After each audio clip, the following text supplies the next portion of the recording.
Bapak Ibu semuanya? Alhamdulillah, tambah sehat, tambah taat, husnul khotimah. Amin. Husnul khotimah. Semoga kelak di hari akhir kita yaitu meninggal dalam keadaan husnul khotimah. Amin. Amin. Tapi siapa di ruang ini yang mau husnul khotimah, Bapak Ibu? Ya, kalau saya berani, cepat atau lambat? Pasti. Oke, ada yang mau cepat? Kalau husnul khotimah nggak apa-apa, Pak. Daripada lambat husnul khotimah, betul nggak?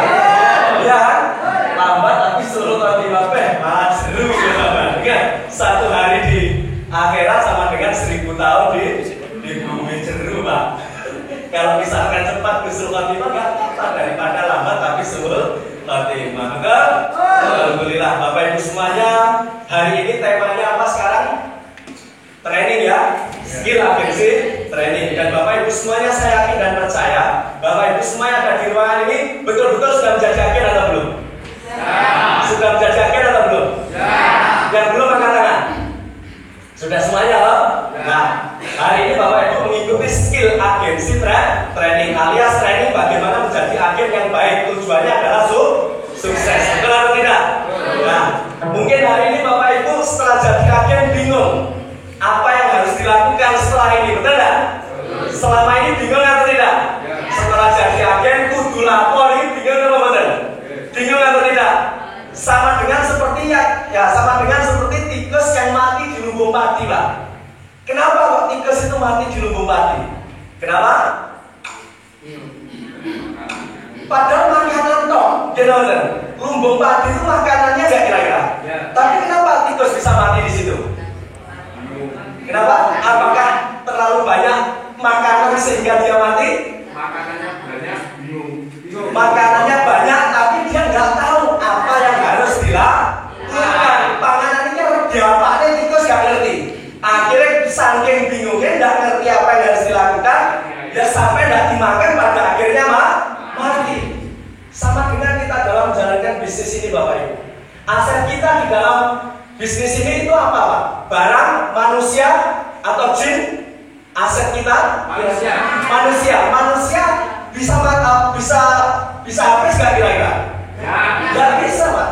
Artinya setiap tahun angka kelahiran itu jauh lebih besar daripada angka kematian. Artinya potensi kita untuk menjadi sukses sebenarnya besar sekali. Tapi kenapa kok banyak orang yang gagal dalam menjalankan bisnis ini? Kenapa? Tahu nggak? Karena tidak tahu apa yang harus dilakukan. Kalau tidak tahu apa yang harus dilakukan, akhirnya tindakannya berkurang, betul nggak? Betul atau tidak? Dan hari ini keputusan Bapak Ibu semuanya itu benar sekali, yaitu untuk datang ke tempat ini untuk menimba ilmu, belajar bagaimana caranya menjadi agen berniaga sinergi Nusantara yang kelak akan menjadi sukses. Siap Bapak Ibu? Siap Bapak Ibu? Siap. Siap menjadi agen yang sukses? Siap menjadi pengusaha yang sukses? Siap atau siap? Siap. Siap atau siap? Siap. Apa kabar? Alhamdulillah, tambah sehat, tambah taat, husnul khotimah. Selamat Bapak Ibu semuanya. Dan sebelum saya sampaikan apa yang perlu saya sampaikan, Bapak Ibu di ruangan ini sudah tahu saya atau belum? Sudah tahu saya atau belum? Sudah tahu saya atau belum? Yang belum angkat tangannya, yang belum? Oke, yang belum ya? Sampai gedenya gak kita, Pak? Saya belum tahu saya. Besar seperti ini masih belum tahu.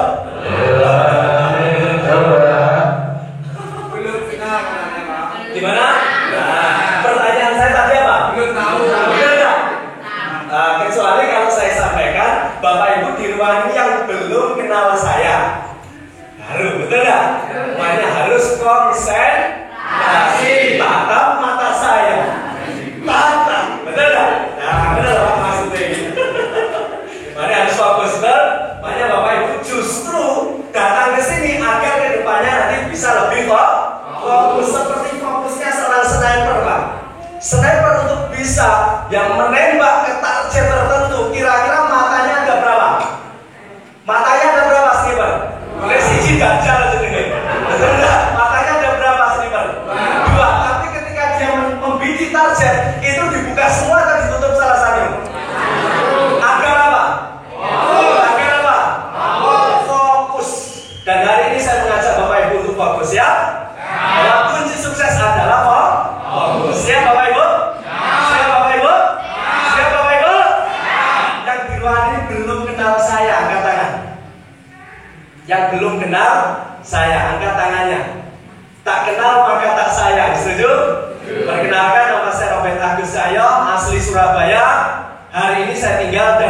berdomisili tepatnya di Desa Landung, Kecamatan Geger, Kabupaten Madiun, Jawa Timur, Indonesia. Lengkap? Kalau kurang lengkap planet Bumi. Karena saya tidak tinggal di Mars atau di Pluto, betul nggak? Oke, alhamdulillah Bapak Ibu. Saya memiliki banyak sekali panggilan atau sebutan. Ketika saya menjalankan bisnis ini di berbagai pelosok negeri, di berbagai provinsi yang ada di Indonesia, saya kembangkan bisnis ini. Saya di Lombok, nama saya bukan dipanggil nama depan. Kalau di Jawa, di Kalimantan, saya dipanggil nama Mas Robert. Tetapi ketika saya jalankan bisnis ini di Lombok, NTB, saya dirubah nama saya oleh tuan guru di sana agar lebih pas, agar lebih enak, agar lebih cocok panggilannya dengan situasi yang ada di sana, yaitu saya dipanggil dengan nama belakang, yaitu Mas Cahyo. Kalau khusus di Lombok, bahkan di sana nama Robert teman-teman tidak kenal, seperti itu. Setelah itu saya bergeser lebih ke timur. Dari Lombok saya harus nyebrang selat ya ke Sumbawa, setelah itu ke Dompu, ke timur lagi, tepatnya di Kabupaten Bima, Nusa Tenggara Barat. Nama saya beda lagi Pak. Kalau di Jawa, di Kalimantan dipanggil siapa? Nama depan umumnya ya, Mas Robert. Setelah itu di Lombok saya dipanggil Cahyo. Begitu di Bima, saya sudah sampaikan kepada mitra-mitra, kebanyakan rata-rata Pak Kepala Desa. Pak Kepala Desa, Pak Kades, seperti kan? Nama saya kalau di Jawa sama di Kalimantan itu Robert Pak Kades, sama teman-teman, sama tim semuanya. Tapi kalau di Lombok saya dipanggil Mas Cahyo. Tapi nggak tahu lidah orang sana itu pengennya beda. Ketika saya di Bima, saya tidak dipanggil Robert, juga tidak dipanggil Mas Cahyo, melainkan saya dipanggil Mas Ruben. Jadi pakai akhiran N, Ruben, seperti itu. Oh, lidahnya orang sana memang mungkin lebih nyaman dipanggil Mas Ruben. Nah ini saya belum tahu. Apabila saya bergeser lagi ke timur, tepatnya di Papua atau di Irian Jaya, kira-kira nama saya tetap atau ada perubahan kira-kira? Kira-kira gimana Pak? Tetap atau ada perubahan? Perubahan ya, kira-kira dipanggil apa? Bu, nggak ngerti. Pokoknya jawab kalau gitu, betul? Nah seperti itu Bapak Ibu. Alhamdulillah ternyata nikmatnya kita dalam bersilaturahim, yaitu tadi banyak panggilan, banyak saudara, betul? Banyak referensi, banyak rezeki kan kira-kira? Banyak rezeki kan? Banyak rezeki. Bahwa kita menjalankan bisnis ini itu sebenarnya sudah sesuai dengan apa yang Allah perintahkan, yaitu membangun hubungan silaturahmi. Barang siapa yang silaturahmi, insya Allah, dan ada suatu kepastian ya, rezeki, usia, terus umur semuanya akan ditambah oleh Allah Subhanahu wa Ta'ala. Dan ini cocok nggak sesuai dengan apa yang kita kerjakan? Cocok atau tidak kira-kira? Setiap hari Bapak Ibu mengalami nggak bertambah teman baru? Bertambah nggak? Itu sampai lakukan sampai kapanpun, insya Allah sukses itu suatu kepastian. Dan alhamdulillah Bapak Ibu semuanya, hari ini Bapak Ibu ada di tempat training. Hari ini Bapak Ibu adalah belajar, betul?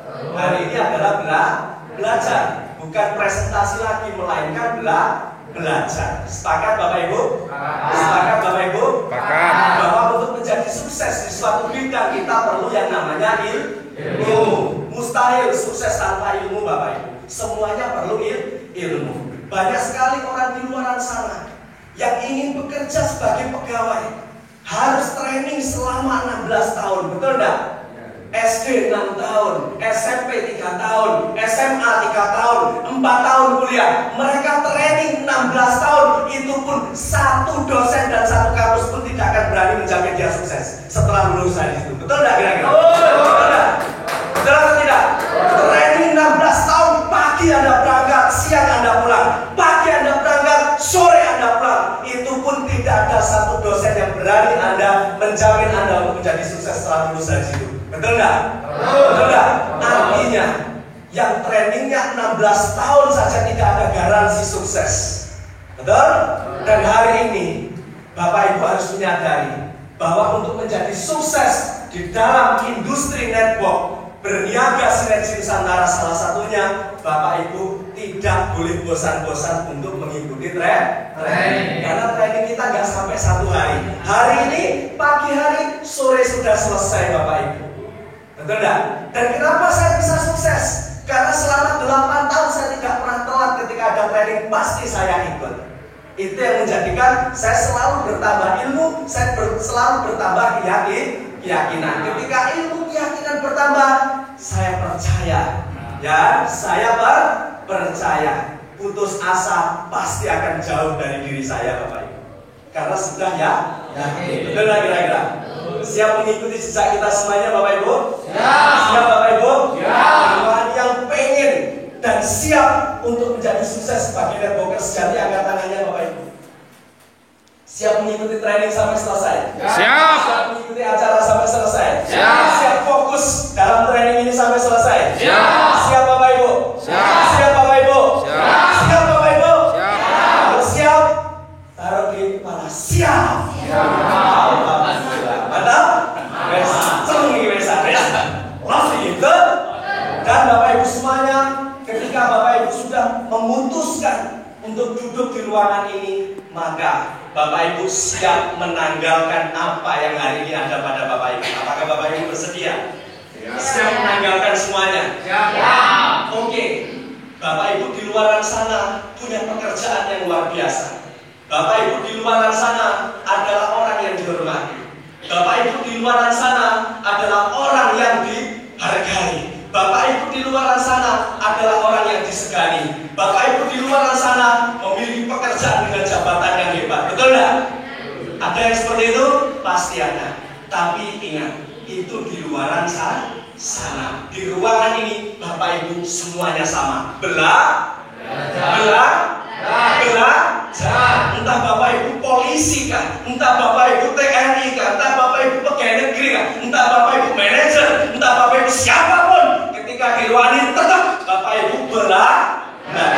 Ketika kita sudah siap untuk belajar, maka pesan saya cuma satu, agar Bapak Ibu memutuskan dari rumah, pamit sama istrinya, pamit sama orang tuanya, pamit sama anaknya untuk belajar agar tidak sia-sia. Pesan saya cuma satu Bapak Ibu, ketika duduk di ruangan ini, Bapak Ibu pastikan untuk mengosongkan cangkir Bapak Ibu. Apakah Bapak Ibu siap? Apakah Bapak Ibu siap? Apakah Bapak Ibu siap? Ketika cangkir itu dalam keadaan penuh, kira-kira bisa nggak kalau ditambah air lagi? Kalau ditambah air lagi yang terjadi apa Bapak Ibu? Tumpah. Maksudnya apa? Ketika Bapak Ibu di ruangan ini duduk dalam keadaan aku loh Pak Lurah, aku loh polisi, aku loh TNI, aku loh bupati. Ketika duduk di ruangan ini, Bapak Ibu masih membawa pakaian Bapak Ibu, saya percaya Bapak Ibu pulang hanya mendapatkan capeknya saja, tidak mendapatkan apapun di ruangan ini. Hanya dapat capek dan sungguhnya saja. Betul tidak kira-kira? Betul atau tidak? Hanya mendapatkan capek dan lelahnya saja. Betul tidak kira-kira? Betul tidak? Berarti kalau sudah tahu seperti itu, sia-sia atau tidak? Sia-sia atau tidak? Sia-sia. Maka dari itu saya tidak suruh meninggalkan pakaian Bapak Ibu seterusnya, hanya sampai sore hari saja. Mau? Siap? Tanggalkan dulu. Bismillah, saya niat belajar, mencari ilmu agar kelak bisa menjadi manfaat untuk orang banyak. 1 hari nggak genap saja Bapak Ibu. Siap Bapak Ibu? Siap belajar Bapak Ibu? Siap mengosongkan cangkir Bapak Ibu? Siap. Bayangkan Bapak Ibu membawa cangkir, tangannya di atas membawa cangkir Bapak Ibu. Ya, ikuti saya Bapak Ibu. Silakan Bapak Ibu bayangkan Bapak Ibu memegang cangkir yang berisi air yang penuh. Itu adalah ego Anda. Itu adalah keangkuhan Anda, itu adalah merasa Anda bisa, itu adalah merasa Anda sombong dan sebagainya. Bayangkan air yang ada di dalam cangkir itu Bapak Ibu. Bayangkan apa yang menjadikan Bapak Ibu tidak bisa menerima apapun. Itu semua Bapak Ibu bayangkan di dalam cangkir yang Bapak Ibu pegang sekarang. Sudah dibayangkan Bapak Ibu? Kalau sudah Bapak Ibu, Bismillahirrahmanirrahim. Silakan tumpahkan semua air yang ada di dalam gelas yang Bapak Ibu pegang sekarang. Tumpahkan semua, ego Anda tuangkan, semuanya Bapak Ibu tanggalkan. Siap belajar Bapak Ibu? Siap belajar Bapak Ibu? Tepuk tangan dulu Bapak Ibu semuanya. Siap ya? Dan Bapak Ibu semuanya, alhamdulillah kalau sudah Bapak Ibu kosongkan cangkirnya, Bapak Ibu sudah tanggalkan egonya, Bapak Ibu sudah tanggalkan pangkat dan jabatannya, berarti saya sudah bisa memulai acara ini sampai selesai. Oke? Oke? Siap belajar? Tepuk tangan lagi untuk Bapak Ibu. Dan Bapak Ibu semuanya, sebelum saya mengenal apa itu industri network, sebelum saya mengenal apa itu network marketing, sebelum saya mengenal apa itu bisnis penjualan langsung, saya memiliki latar belakang sebagai seorang pelaut Bapak Ibu. Dan ketika saya memiliki latar belakang sekolah pelaut, kenapa kok saya sebagai seorang pelaut Bapak Ibu, itu ada cerita dan ada kisahnya. Bahwasanya orang tua saya dari keluarga kalangan yang biasa-biasa saja Bapak Ibu. Saat itu ketika saya masih kecil, ya, saya melihat saudara, ya orang tua, ya saudaranya orang tua terutama bapak dan lain sebagainya. Itu alhamdulillah waktu itu seperti Pak D dan lain sebagainya itu memiliki pekerjaan yang sangat kita acungi jempol. Waktu itu keren. Seperti Pak D saya pekerjaannya sebagai Kopaska, yaitu pasukan elit angkatan laut. Terus ada juga yang melaut, ada juga yang sebagai pegawai. Saat itu bapak saya hanya penjual susu kedelai Pak. Ketika kecil Bapak Ibu, mereka semuanya banyak sekali ya hubungan silaturahmi itu terjaga saat itu. Jadi ketika saya kecil saya masih ingat, saya selalu dikasih uang ketika mereka semuanya datang karena saya masih kecil. Tapi beranjak dewasa, kok sudah tidak ada pemandangan seperti itu lagi di dalam keluarga. Akhirnya semakin hari semakin saya bertumbuh, semakin saya bisa mikir, dari situ akhirnya saya paham, oh ternyata gara-gara faktor ekonomi. Betul nggak kira-kira? Nah, gara-gara faktor ekonomi keluarga itulah yang menjadikan hubungan silaturahim akhirnya tidak seperti yang waktu itu. Kira-kira kalau di tempatnya Bapak Ibu sama atau tidak? Ini umpama duitnya gak tebel terus diadoi dulu, ini kira-kira sama atau tidak? Sama. Sama Bapak Ibu? Sama. Kira naik Surabaya Pak, pada berarti? Ya. Naik ini barat? Berarti sanasih, betul? Nah dari situ saya akhirnya, oh inilah kenapa alasan bapak saya menyekolahkan saya di pelayaran. Dari situ akhirnya ya sudah, karena sebenarnya itu tidak sesuai passion saya, tapi karena ingin berbakti kepada orang tua, saya ikuti apa yang orang tua kehendaki. Akhirnya saya sekolah pelayaran, lulus, setelah itu ujian negara pelaut, sampai pada akhirnya lulus sebagai perwira AND 4. Dari situ akhirnya saya berlayar, ya kan. Umpama saya teruskan pun penghasilannya juga lumayan waktu itu, sekitar kurang lebih 12 juta. Nah dari situ Bapak Ibu, saat itu kapal sudah tidak beroperasi karena rusak. Akhirnya saya nyantai di rumah, tiba-tiba seorang teman datang. Ketika seorang teman datang, telepon saya. Sebelumnya baru setelah itu datang, yang intinya saya ingin diajak keluar untuk ngopi Pak. Betul enggak? Diajak ngopi, ya sudah, saya iakan ajakannya. Ketika saya iakan ajakannya, saya diajak ngopi. Lah umumnya kalau di Surabaya itu ngopi ini yang giras. Ngopi ini yang giras, warung kopi ini kan padang-padang, betul? Kalau di sini angkringan namanya, kalau di sana giras, cuman konsepnya beda. Kalau di sini angkringan kan remang-remang kayak lampunya menteri-menteri kuning, betul enggak? Selesai-selesai. Kalau di sana padang.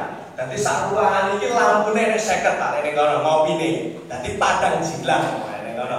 Nah, itu namanya giras. Akhirnya Bapak Ibu, ketika bayangan saya sudah di sana ngopi nih giras. Ternyata tidak sesuai apa yang saya bayangkan. Ketika saya diajak ngopi, kok tiba-tiba dienggoknya yang jenenge kantor atau gedung yang jenenge BRI Tower. Nah di BRI Tower itu adalah kantor besar di Jalan Basuki Rahmat di Surabaya. Dari bawah sampai atas gedung tersebut nggak ketok betonnya blas Pak. Tadi kocok pun muter sampai tekan dhuwur itu kocok kabeh.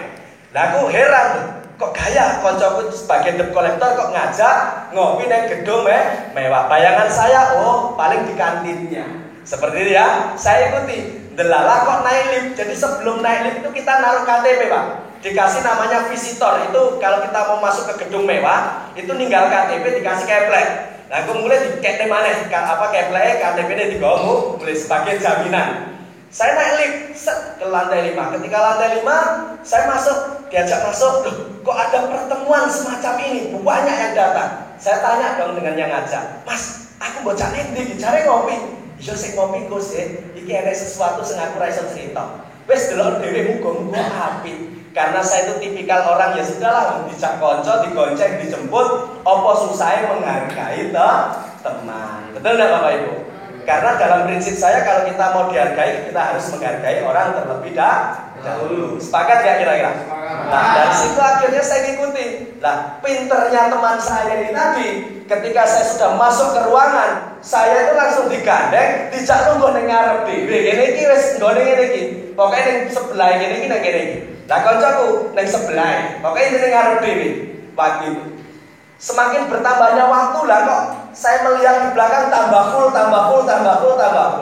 Dari situ akhirnya saya terpaksa mendengar, saya terpaksa melihat, dan saya terpaksa untuk memahami. Saat itu akhirnya Bapak Ibu, ketika saya dipaparkan sebuah informasi dan banyak yang kesaksian, ada yang ibu rumah tangga, sukses, punya mobil, ada yang dulu pengamen jalanan, akhirnya bisa menjadi sukses, punya kerjasama dengan gudang garam, ada yang sebagai karyawan biasa juga menjadi sukses. Lagi bayangan saya ini kerja apa jane? Kok gampang menurut kaya aneh sukses ini. Nah, begitu dijelaskan A sampai Z, oh ternyata begini konsepnya. Dari situ saya mulai paham hanya sekilas Pak, enggak seutuhnya. Intinya saya dapat momentum di situ dan ini harus saya coba. Itu prinsip saya saat itu umur 19 tahun. Nah, akhirnya ketika saya apa ini Mas? Nah, saya pulang ke rumah, cerita apa yang saya tangkap kepada bapak saya. "Pak, aku mau dijak Mas Gus, ini bisnis ini. Tidak malah didukung, malah digoblok-goblok nih Pak. Kau ini di sekolah ben pinter kok tambah goblok. Ngono kan? Wajar nggak kalau bapak saya bilang seperti itu kepada saya Bapak Ibu? Wajar nggak? Saya cerita kira-kira betul nggak seperti yang diceritakan di dalam ruangan waktu itu? Tidak, betul? Dan yang mendengarkan itu kupingnya siapa? Ketika di ruangan, kuping saya toh. Yang melihat matanya siapa? Mata saya sendiri. Dan merasakan hati siapa? Hati saya sendiri. Artinya yang paham saya sendiri, yang melihat kejadian di ruangan itu saya sendiri. Bapak saya dalam keadaan tidur. Nah, nek wong paham, takok karo sing gak paham, nek mendapatkan jawaban yang tidak sesuai, kira-kira sing salah niki, sing takon apa sing ditakoni? Ya sing takon karo wong sing gak paham, betul enggak? Mana saya itu heran kalau orang yang sudah ikut pertemuan, setelah itu mulai izin bojone, izin bapak, izin sembarang, gak oleh terus manut, ya wong pekok Pak. Wong gak ngerti kok ditakoni, betul enggak kira-kira? Betul enggak kira-kira? Orang gak ngerti lah, supaya tidak timbul kesalahpahaman, gak usah cerita. Karena kapasitas kita cerita nggak sama dengan yang menjelaskan di depan, betul nggak kira-kira? Dan cara kita supaya bapak kita paham, seharusnya saya dulu nggak perlu cerita, bapak saya tak bujui kayak koncoku mau tajak ngopi, betul nggak kira-kira? Ben gelem teko neng ruangan ben delok dhewe, baru kita bisa diskusi. Nek iki apik apa elek Pak? Seharusnya begitu, tapi ini jalan hidup saya Pak. Akhirnya ketika saya seperti itu kan oleh bapak, saya semakin yakin dengan apa yang saya dengar. Loh, itu tenanan api Pak. Sampai pada akhirnya bapak ibu saya berdebat dengan bapak saya itu tidak hanya berdebat mulut, terus api karena saya karakternya keras, bapak saya juga karakternya sama keras dengan saya. Nah, sampai pada kelanjutannya bapak ibu tidak hanya debat fisik, tidak hanya debat mulut, sampai ke debat fisik. Aku kalau bapakku gelut Pak. Asik dah kira-kira. Dan ini jangan ditiru karena ini jalan hidup saya. Tidak mungkin sama dengan jalan hidup bapak ibu. Kita menjadi yang aktor di cerita kita masing-masing, betul tidak? Bapak ibu juga tidak seperti cerita saya, betul tidak kira-kira?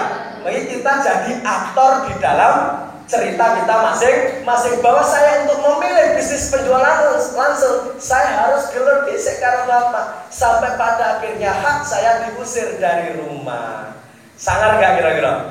Terus diusir yang minggat Pak, diusir lah, betul nggak kira-kira? Minggat lah, cak ini serges baju, arep budal yang Kalimantan, nyusul konco, arep kerja sawit, pelayaran gak ngurus. Seperti itu, karena saking emosinya pada saat itu. Nah ketika saya perjalanan ke Perak Pak, melaku, ya wes aku aku melaku, ya ibu saya telepon 1 kali, 2 kali, 3 kali, 4 kali, 15 kali nggak tahan kan. Sampai pada akhirnya aku berpikir, ibu ada urusan apa karena aku? Saya hanya emosi dengan bapak. Kenapa kok ibu saya libatkan? Betul nggak kira-kira? Akhirnya dari situ saya tekan ego saya duduk di pinggir trotoar. Telepon yang ke-16 saya angkat. Dari situlah ibu ngomong yang intinya serotok nangis. Ini awam gak mulai ojo sampai golek ibu nek. Weh, hatiku mak kemertep Pak. Ibu sampai ngomong kayak ngono, betul nggak? Akhirnya saya tekan ego saya. Aku kudu piye. Dari situ akhirnya saya memutuskan untuk saya tekan ego saya sedalam-dalamnya lagi. Ya baru waktu itu sing jenenge Robert minggat gak sampai 24 jam pulang lagi. Kasih tau sangar gak kira-kira? Nanti mulai bapakku sebangga Kak Wadi ngono betul gak kira-kira? Karena dia ngabot ibu kan ya dia minggat gaya ngono batinnya paling ngono Pak, karena saya melihat ekspresi wajahnya itu seperti itu. Tambahmu manggil aslinya tapi piye maneh wong saya itu abot neng ibu betul. Nah dari situ akhirnya terpaksa saya ceritakan Bu ini loh Bu, saya diajak Mas Gus iki ngene tak ceritakan. Ya wis nek memang iku kekarepanmu ya ibu dukung ae ibu dongane. Cuman ya nek umpama diajak untuk bagaimana supaya untuk bisa bergabung melibatkan dana, ibu wis gak iso terus terang sekolah wis tak akeh. Ibu wis kadang iki iku dodol iki supaya aku sekolah lah kok malah gak mbok terusne. Urung balik modal kok malah ora mbok terusne. Jadi wis gak iso bantu dalam hal keuangan, ceritanya begitu. Nah, orang yang ngajak saya datang ke rumah Pak, jebret bengi-bengi. Apa yang terjadi? Tidak dimanggane mlebu malah diusir. Kor awakmu anakku, wani karo aku. Dadi kanca diusir teko omah. Nah, hebatnya teman saya itu tidak menyerah, Pak. Besoknya datang lagi ngajak seniornya. Wong telu diusir kabeh karo bapakku. Diusir kabeh. Besoknya lagi seniornya tertinggi dari Kediri. Moro ning omah nggo mobil biar sedan elek lho Pak. Mazda KP lho nggo apa jenenge? Ya ngono diparkir karo omah iki sapa nek sing teko. Akhirnya bapak saya punya pikiran iki diusir berkali-kali. Tapi kok teko? Iki jane opo sing arep disampaikan? Penasaran enggak kira-kira orang tua? Penasaran. Dari situ akhirnya terpaksa ya sudah, monggo silahkan. Dari situ dijelaskan A sampai Z, baru bapak saya bisa ambil kesimpulan. Oh, ternyata nggak podo kan biar yo enek ini iki. Tapi kok gak podo, itulah ceritanya. Jadi kelemahan orang kita itu biasanya ketika mendapatkan informasi itu roto-roto ngebiah uyah Pak. Dianggap podo kabeh. Betul enggak kira-kira? Betul enggak? Makanya kita sebagai bangsa yang gampang dijajah dan dipengaruhi itu karena yaitu tadi tidak bijaksana, gebiah uyah. Betul enggak kira-kira? Akhirnya ketika dijelaskan A sampai Z, yang tadinya saya saja yang ingin berjuang dan ingin mencoba untuk menjalankan bisnis penjualan langsung atau industri network, akhirnya bapakku yang pengen melu-melu. Ya nek ngene yo aku ya tak melu. Ngono Pak. Berarti yang harusnya modal yang harus disiapkan waktu itu 8,5 juta, berarti nek karo bapak berarti pengen pindo. Nah cari bapakku lah, nek ngene nanggung iki. Adik saya waktu itu masih kecil, ya. Terus ibumu bisa naik, perlu berarti selawe juta yang harus kita siapkan, yang jadi PR. Akhirnya bapaknya apa sih bisa ditolak? Ya, akhirnya bapak ibu ternyata ada motor yang namanya Vega New tahun 2009 itu motor sekolah saya. BPKB ini akhirnya dititip nenenggone BRI. Ada kur karena bapak saya jualan sari dele, ya loh di ACC oleh kur 20 juta. Kurang apa betul? Kurang. Akhirnya itu tadi terpaksa. Ibu saya di tangannya ada gembrenjel si jindil. Lah, saya itu melihat kasihan. Besak noreh. Ya toh? Adus dhewean. Ya toh? Turu ya dhewean, gak nek kanca omong-omongan. Betul enggak kira-kira? mangan ya dhewean, betul? Lah daripada siji grendel ganek kancane, akhirnya saya punya niat baik ngomong Bu wis Bu, niat kita baik ya sakno iki dhewean, ya toh. Terus apa yang harus kita lakukan? Titip ning nggone toko ben ketemu karo kanca-kancane. Ben reuni karo kanca-kanca. Dadi gelange semau dhewe akhirnya duwe kanca. Seneng gak kira-kira, Pak? Seneng gak kira-kira? Wes yo pinter nak awam gak rugi bapakne nyekolahne itu dah. Dari situ akhirnya wes gadekne sepeda motor. Ya setelah itu jual ke gelang. Dari situ bapak pesen satu kepada saya, wes Ben, iki pelayaran wis bapak upaya 100%. Yo nyatane orang mbok terusne. Ya wes nek awakmu terakhir milih bisnis ngene iki, tak kei kesempatan 1 tahun.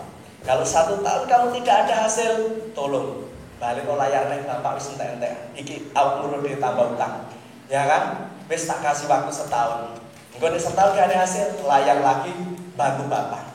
Dari situ saya tidak pernah menyanyiakan kesempatan, Pak. Saat itu usia saya 19 tahun menginjak 20. Tak gene Pak ngerjakan bisnis. Terus mengundang wong loro, ngejak wong loro lah kancaku iki tak telepon ngene aku diantemi wong moro kabeh lho Pak. Betul ra kira-kira? Ya itu yang tak pakai tema macam-macam sementing kancaku itu bisa datang. Bahkan saya berani menembus kemampuan waktu itu.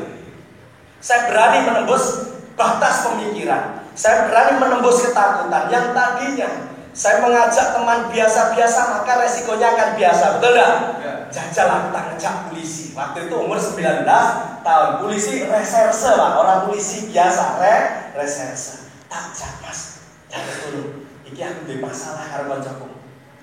Nah, itu kan teman saya waktu itu kan memang backing waktu itu. Ya wis ning ngene kono BR itu arek sik kerja. Ayo disagong ning kerjaane. Oke, ngejak koncone siji ya. Begitu tak jak sik padha munggah, lah tak longgone.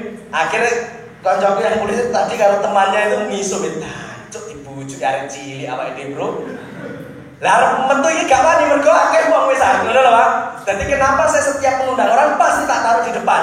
Karena ya nanti ben besok mulai ngono. Kake wong. Ojo ning buri.